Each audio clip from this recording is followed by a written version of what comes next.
बड़ी भाव से उसका नाम, उसका सुमिरन, उसका चिंतन, फिर आत्मबोध होगा। और जिसको आत्मबोध हो गया ना, उसी के जीवन में गोविंद भी आता है। जिसको आत्म ही बोध नहीं, पहले तो प्रयास करो कि मैं कौन हूं, कहां से आया हूं। कभी विचार किया, अरे गोविंद को जानने का अधिकारी भी वही है जो पहले गोविंद खुद को जाने, आत्मबोध करे कि मैं कौन हूं। जो खुद को नहीं जानता वो मेरे गोविंद को कैसे जान सकता है।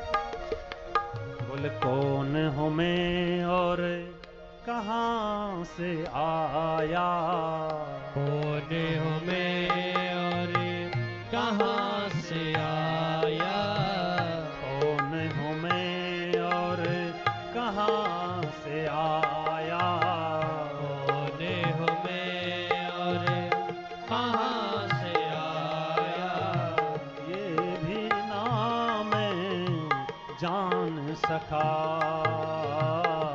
ये भी ना मैं जान सका।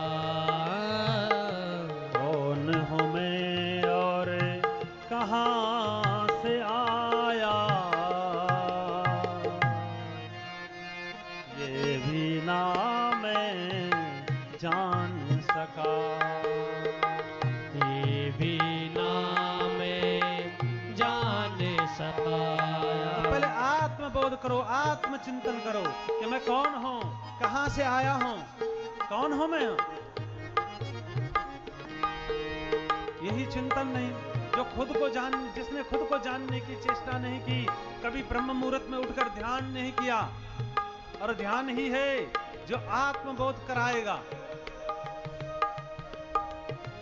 आत्मचिंतन कराएगा कि मैं कौन हूं, कहां से आया हूं।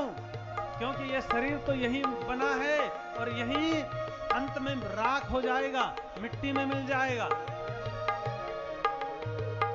और जिस आत्मा की हम बात कर रहे हैं जो मिटने वाली नहीं है, वो परमात्मा का ही अंश है। तो उसे जानने के लिए हमें क्या करना है? तो स्वयं को जानने के लिए पहले जिज्ञासा मन में हो।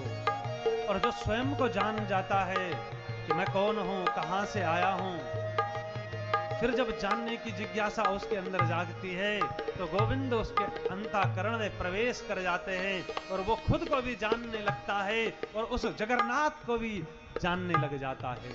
वो खुद को भी जानता है और जगन्नाथ को भी जनाना उसको आने लगता है कि कहीं गोविंद है क्या।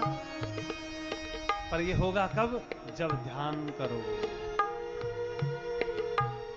अच्छा, ध्यान किया ही नहीं, बंगला तो बड़ा बना लिया, उस बंगले में झाड़ू लगाते हो ना, सुबह उठ करके झाड़ू पोछा करवाते हो कि इसको स्वच्छ कर दिया जाए। अरे सुबह उठकर ध्यान करो और आपका जो अंतःकरण है उस अंतःकरण को भी पवित्र करो। वहां भी झाड़ू पोछे की आवश्यकता है, वहां भी गंदगी हुई है।